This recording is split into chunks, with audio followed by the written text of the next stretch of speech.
The Walks Around Britain podcast is sponsored by Travel, the world leader for vehicle-specific dog guards, boot dividers, boot liners, rubber mats and more. Visit travel.co.uk to check out the product range for the car you drive.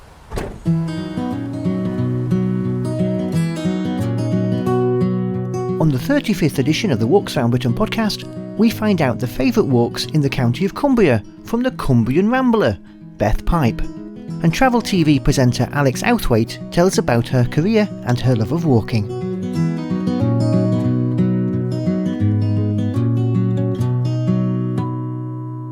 Hello and you're very welcome to the 35th edition of the Walks Around Britain podcast.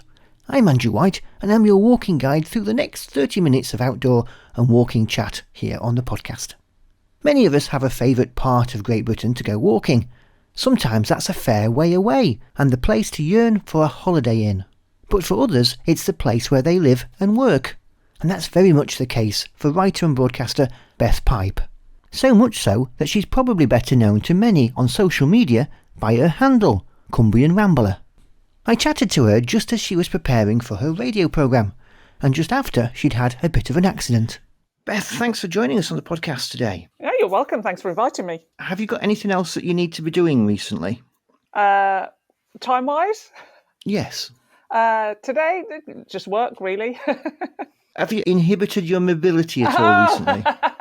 That's where you go. Yeah, I didn't understand the question. Yeah, I have. Yesterday, actually. Where are we? In fact, almost exactly 24 hours ago. Yeah, I fell down the stairs and got a nasty fracture in my fibula. So I'm not as mobile as I usually am. Was that as impressive as it sounds, falling down the stairs? Well, I wish I'd got a better story. It's just, you get a plaster cast and people go, "Oh, how did you do that?" You want to say something dramatic, I was skiing off Helvellyn, and but no, I was doing housework. At least do striding edge. Striding edge, something. Hopping on striding edge. Yeah, but no, there is no impressive story that goes with it. So, are you okay? Yeah, I'm fine. I mean, I'm not in particularly any pain. It's a bit achy. But the doctor said that there was a choice of 3 places you could break it, one of which doesn't really have a big issue. The second one's a little bit more complicated, and the third one's a real pain to fix. So obviously I've broken it in the third place. That reminds me of that old joke, and I'm not going back to that same place again. Yeah. Oh, absolutely. And it was my nan and granddad. There's a great old phrase from my nan and granddad. My nan fell downstairs many years ago, and my granddad said, "Did you miss a step?" And my nan said, "No, I ate every one of them." You've got to laugh, haven't you?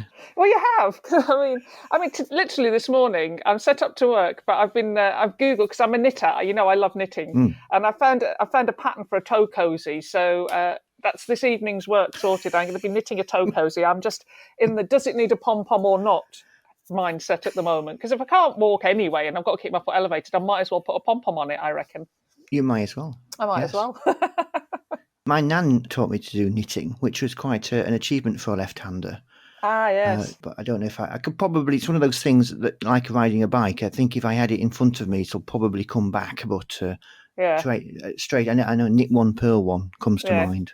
Well, it is. And to be honest, I used to knit as a kid, like a teenager, and then I didn't do it again until I was actually, funnily enough, I was on a walking holiday, and one of the stops, really unsurprisingly for me, was Lake's Distillery. Which, as well as having gin, also has an alpaca farm part of it. Makes sense. And whilst I was buying all the gin, I saw a knitting kit and I thought, oh, do you know what? I haven't knitted for years. I can do that. And then completely hooked. And that's like 18 months now. Literally, it's an obsession. So you need to tell us about some of your books then. Tell about some of the books. Well, when I say we, it's me and my husband, Steve. I do the words, he does the photos. And we write books about history, broadly speaking, about history, hiking and Cumbria, though latterly gin and beer have featured quite heavily. And what we've always tried to do is we go for a noise in readers, all right? And it's and I remember when we gave my mother-in-law, Steve's mom, a draft of our first book. We gave her a draft of one of the chapters to read. And bear in mind, they'd lived up here and Steve grew up in Cumbria, so she knows the county quite well. She was reading through and every now and again she'd go, "Oh." And I said, that's exactly the noise. We want to kind of tell people things that they maybe didn't already know about. There's some really well-known stories about the county, but you absolutely love just finding a little nugget that maybe somebody had forgotten about, or it's seemingly insignificant, or we just love that. Absolutely, just really love and that. how it links to other things as well, isn't it, as well? Oh, absolutely. You'll find a little piece of something in Keswick that connects with something in Ambleside. There's just connections all over, and that you never stop making them. I was reading stuff over the weekend and just learning about how William Wordsworth voraciously fought Windermere steamers. That he thought it was just wrong to have steamers going up and down Windermere. And I'd not come across that piece of information before. I just love all of that. You're sort of piecing it together. So, yeah, I love all those sorts of things. And you were talking about the influence of alcohol as well. Can I just be clear at this point, actually, that when I fell down the stairs, I was stone cold sober. Okay. I was doing housework. I think the worst I'd done was... So the moral of the story is don't do housework. Don't do housework. I think the worst I'd done was maybe accidentally inhale a bit of Mr. Sheen, and that was probably the worst I'd done. I mean, I know gin's very trendy now, but I've genuinely had a lifelong love of gin and just always enjoyed it. I love the variety, love the taste. It's just, it's my drink. It's what I've always done. And then, a few years ago, Steve had got commissioned to do a photo book. So he didn't need me because I do the words. All he was going to need from me was a few captions. So I was sort of spinning my heels a bit. And I said, we were out on a walk one day. I said, I'm pretty sure you could connect all the distilleries in Cumbria with the walk. Because let's face it, there are so many routes in Cumbria. Trying to doing something that's different is quite a challenge. Yeah. He was busy doing his photography book, and I went away and plotted it. And I said, actually, you can. If you include the gin, not just distillers and distilleries, of which actually, to be fair, there are very, very few genuine Cumbrian distilleries. But if you took into account people that are doing flavoured liqueurs, of which there are loads, you could plot a route. So, I plotted a route, roped in a complete stranger to do it with, because why not? We'd not met, we'd not spoken, we knew each other on social media. Literally the first day we physically met and spoke to each other was day one of the hike. And we took off drinking gin for 2 weeks all the way around Cumbria and got to know each other. You see, that's a story, isn't it? That's a story. It was good, we got to know each other. We tried to tell the story, not just of our hike and how we got to know each other, but what I was quite passionate about was telling the stories of the people that we met along the way. So why do you make gin? What prompted you? What's your background? How did you get to this point? Why are you making it? And there was some great stories from Andy and Zoe at Shed One, where he's an actor and she teaches English as a foreign language. And they randomly met, I think, in South Korea. And now live in Ulverston. And, as you do, and make amazing gin. And then the guys who make Cooma Hall, who do the most amazing Damson gins. In fact, they make them for Fortnum and Mason. They make the own brand Damson gin for Fortnum and Mason. And they started to support an industry that used to exist in the valley. Historically, the Lyth Valley was massive for gin and Damson gin and Damsons. And then it wasn't. It's not a thing anymore. So they started to support all the people who still had orchards full of damson trees. So, really interesting stories for how people got to where they were. And that, for me, that's the important thing, is telling those stories. It's not about me, because that'll be quite boring. It's actually about these amazing people who've done these fantastic things and make these just divine products. What's interesting is that different take on an area which is, let's face it, extremely well catered for guidebooks and, walking guides and all and sundry, really. It is. And it's, I'm always the person that, even, I've been told many years ago, that, my brain hangs a sharp left where everyone else goes straight on. So I do tend to think at right angles to things. I think Billy Connolly used that phrase once, and everybody went, that's you. So I always try to think, well, there's no point doing that. It's been done. So why would I try and do it? And obviously you've got Wainwright. So, there's no reason I'm going to go up against Wainwright and start writing about that sort of thing. So I thought, there are other stories to be told. And then from the gin book, you're thinking, well, what's the natural sequel to that? Well, beer, I reckon, microbreweries. Big thing. So microbreweries are huge right across the country. And I think that's the thing with Cumbria. For food and drink, there are so many tiny producers. Got somebody making, bread, beer, pies, gin, something. There are so many small cottage industries, and I think it's just fantastic, and they've all got such great stories behind them as well. So are we looking at a food type one next then? Do you know, people have said that? What's next? I think I might be doing accessible walks for a while. Accessible walks with pies. Accessible walks with pies, yeah, I think that might be what I have to do. That's quite niche. That could work. It's very niche. Yeah, we had talked about what's next. We thought, like, is it ice cream? We thought the ice cream trail. There's a lot of ice cream producers in Cumbria. And then I did toy with the idea of doing the Temperance Trail. But to be honest, squash doesn't have the same appeal for most folks that gin and beer do. Because, I mean, we live in the heart of what was Quaker country. And we've got Swarthmore Hall over in Ulverston, and then there's Fox's Pulpit over towards the other direction. And I said, you could connect those. You could do that walk. That would be a lovely walk. Call it the Temperance Trail or something. And I said, but stopping for squash every night. If you link that with ice cream, then that could be good. Yeah, we could do that. We need to come up with a better angle there. But yeah, we could do that. How do you come up then with a new concept? Is it suggestions from people, or do you is it just that spark that you get from a random snippet and a random little bit of nugget somewhere? I don't know how things connect in my mind. And I always thought it was the same for everybody. I thought everybody's mind worked that way. And it's been quite a surprise as I've learned that they don't. I have my best ideas just as I'm waking up in the morning. I'm rubbish in the evenings. So from afternoon onwards into the evening, it's no good talking to me about creative things. I know that I need to be doing process-driven things at that point in time. Absolutely no point trying to get me to be creative then. It doesn't work. But I'll wake up in the morning with lots of ideas. And that's usually when they pop into my head, is first thing in the morning. I'll say, oh, do you know what?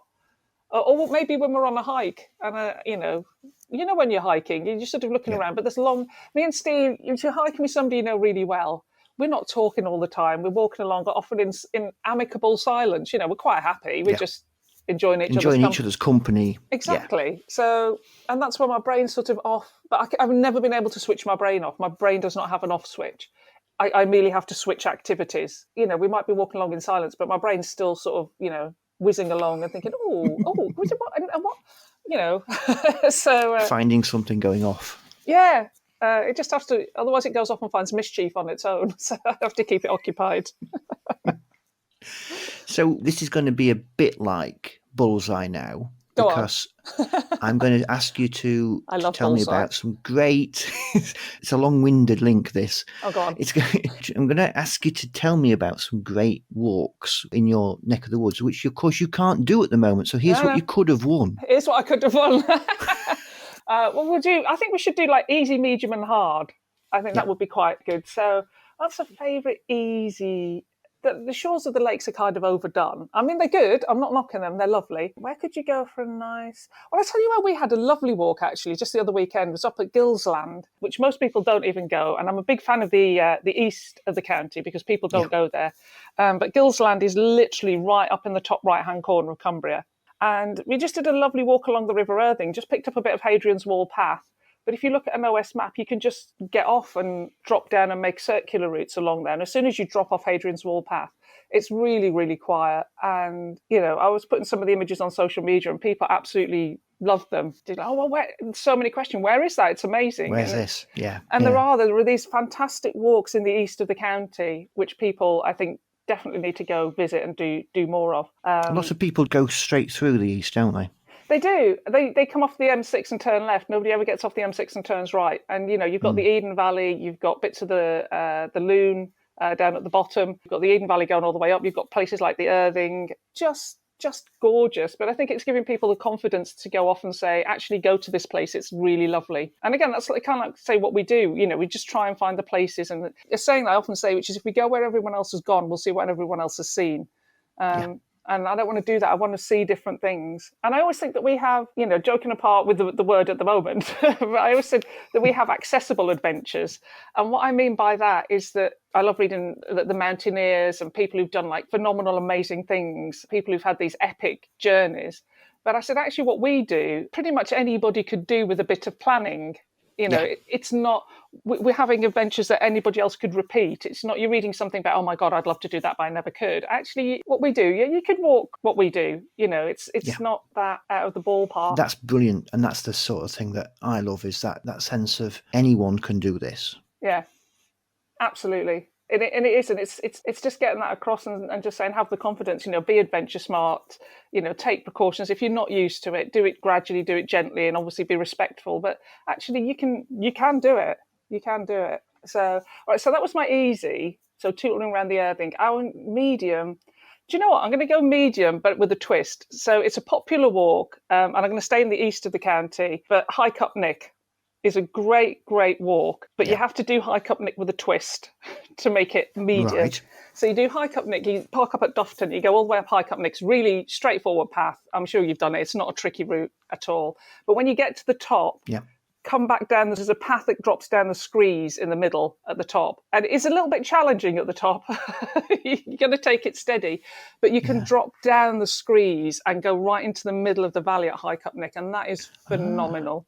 To actually be in that valley with just Hike Up Nick racking around you is just amazing. I've done it because we always see it from the top, don't we? You always see it from the top. And the first time I did it, I was on my own. You know, it was me again looking, going, well, have I got to go back the way I came?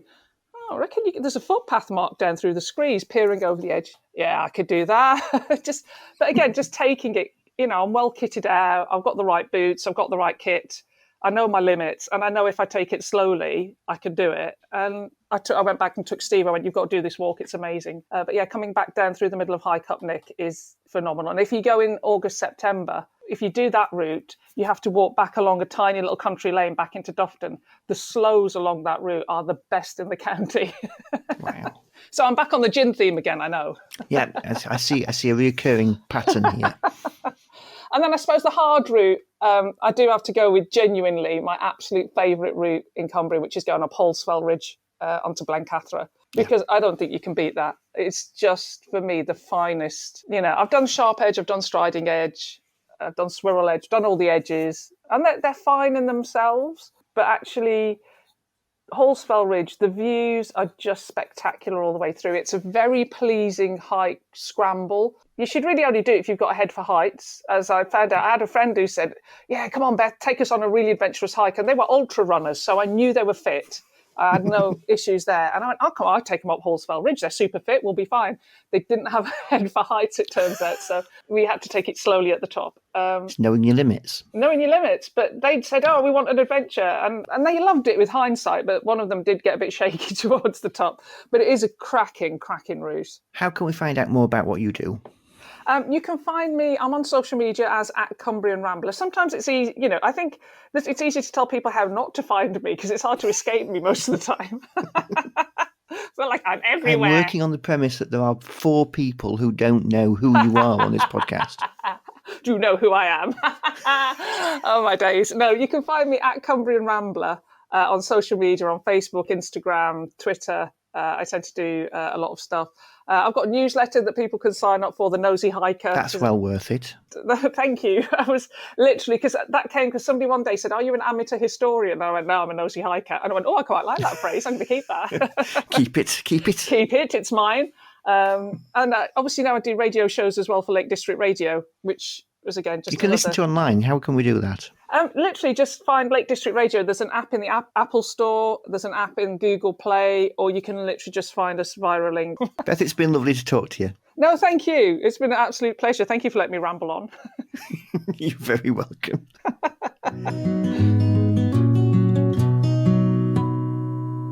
You're listening to the Walks Around Britain podcast. Don't forget to get the latest Walks Around Britain podcast as it drops. You can subscribe to us using your favourite podcast platform. And if you like what we do, we'd really appreciate a lovely review on that podcast platform too.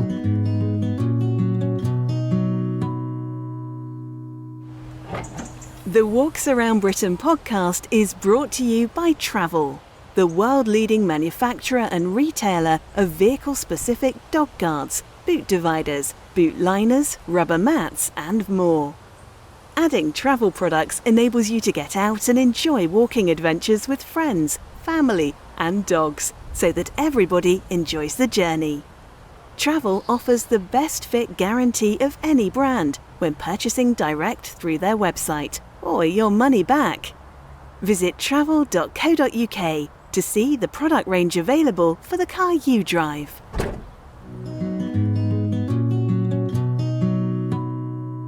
Being a travel television presenter and crisscrossing the globe making programmes could be a bit of a dream job for many. But just how do you start along that path? And what happens when a global pandemic halts all international travel? Well, I chatted to Alex Outhwaite about how she became a travel presenter and about her favourite walks in Britain and around the world. But I started by asking her how she would describe herself. I am Alex Outhwaite, and I'm a travel television presenter and content creator. That's very posh. Well, do you know what? I have to say that because otherwise people just say, oh, she's a blogger. And I said, well, I'm not a blogger. And in fact, if someone looked on, I mean, I do theoretically have a blog, but if you looked at my blog, you'd say, she's not a blogger.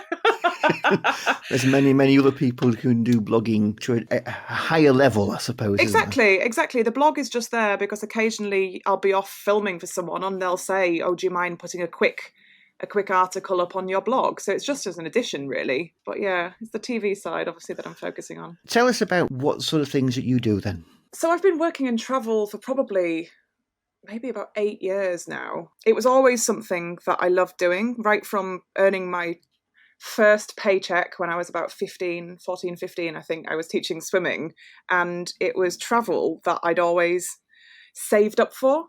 I went on my first trip away from my parents when I was 16. I went on a dive trip around Egypt, and I mean, I already had the buzz really from travel, but it's what I've always wanted to do.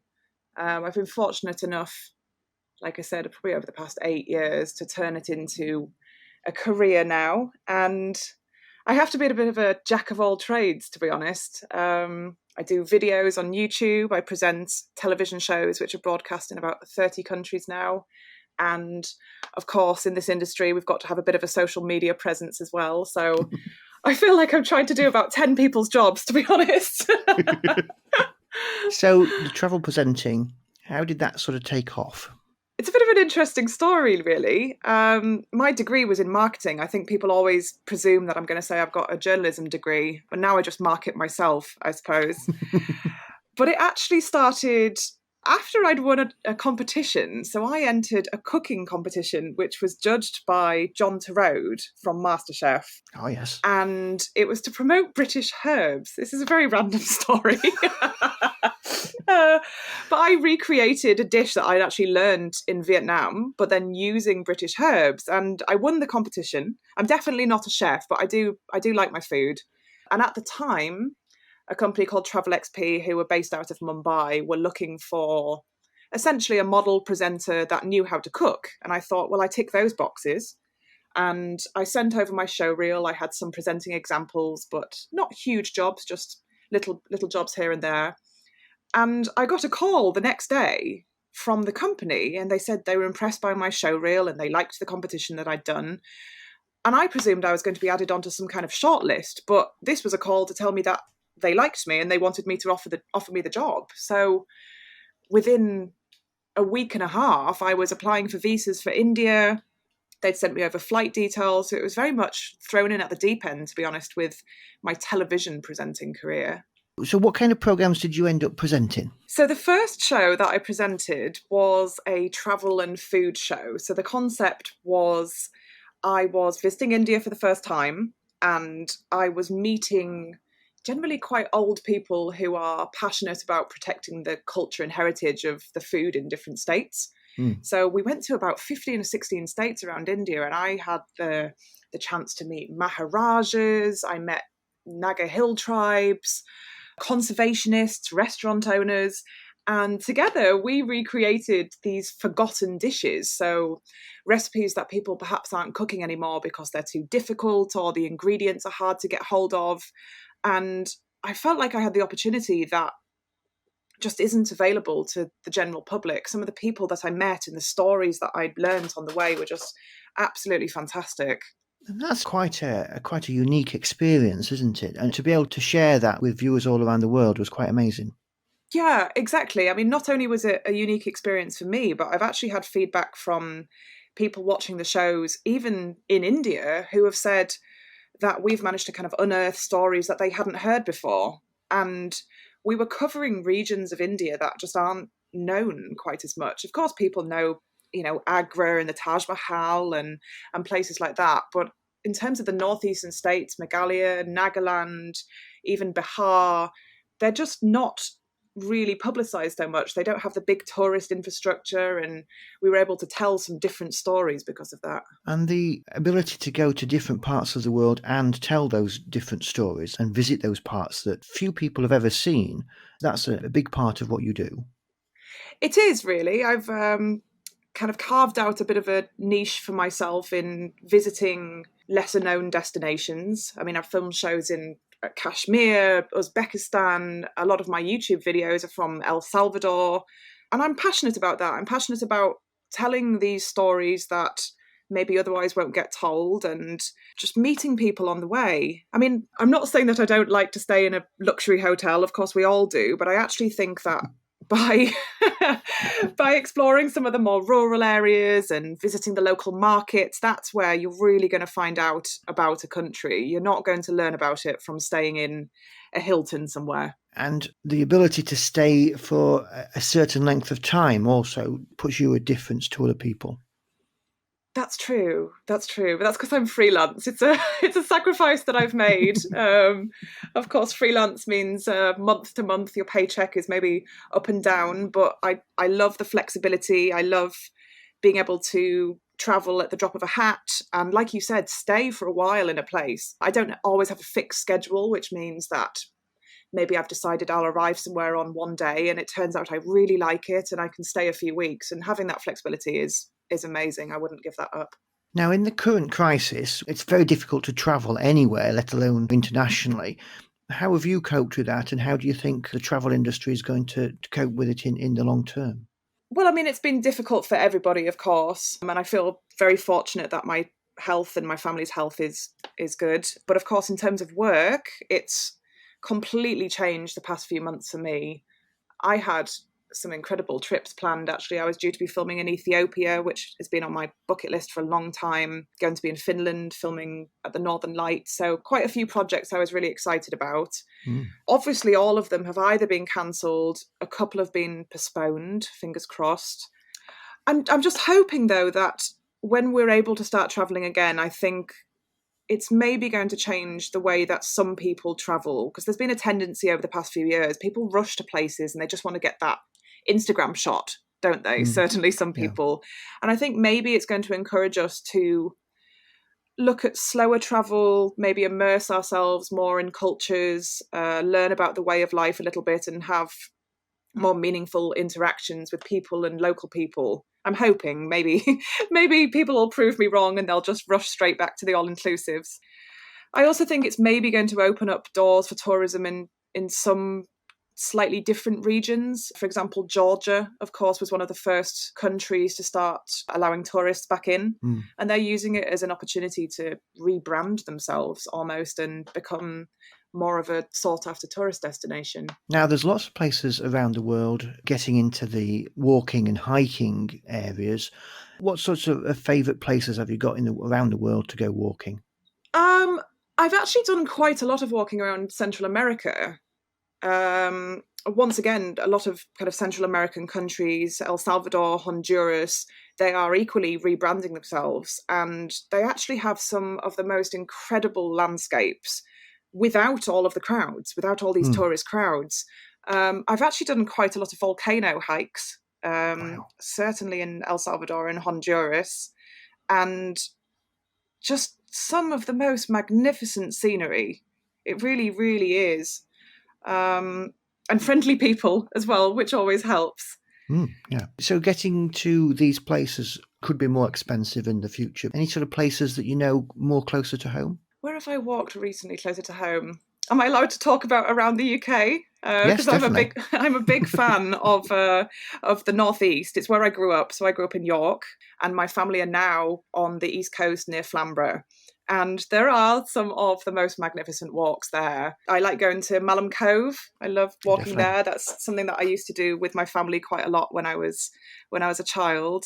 And then Bempton Cliffs, where the RSPB reserve is. It's just beautiful. I think people don't realise how easy it is to see puffins, for example, in England. And some of the photos that I've taken from around Bempton, and people are just blown away. And it easily accessible. There's a great RSPB site there, and yeah, open to all. more opportunities now to be travelling inside the UK as we come out of lockdown. Any great areas that you're looking to go to here in the UK? I'd actually like to spend a bit more time in Scotland.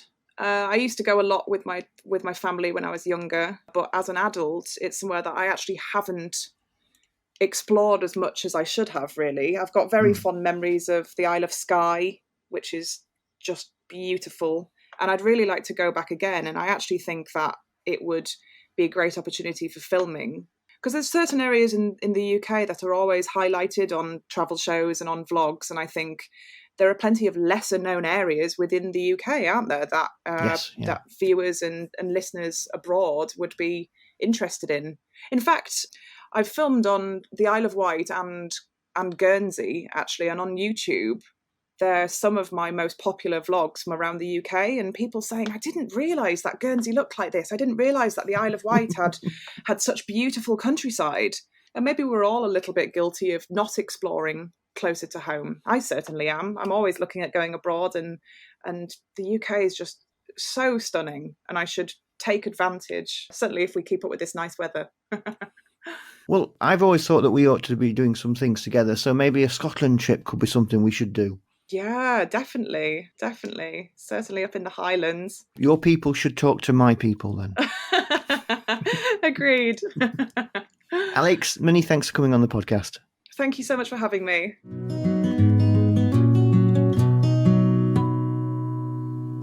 That's it for another podcast.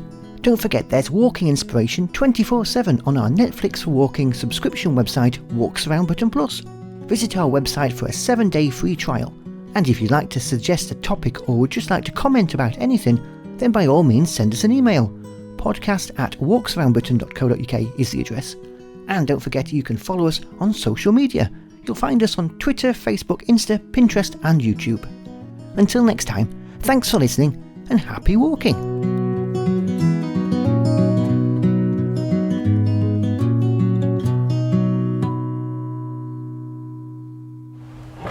The Walks Around Britain podcast is sponsored by Travel, the world leader for vehicle-specific dog guards, boot dividers, boot liners, rubber mats and more. Visit travel.co.uk to check out the product range for the car you drive.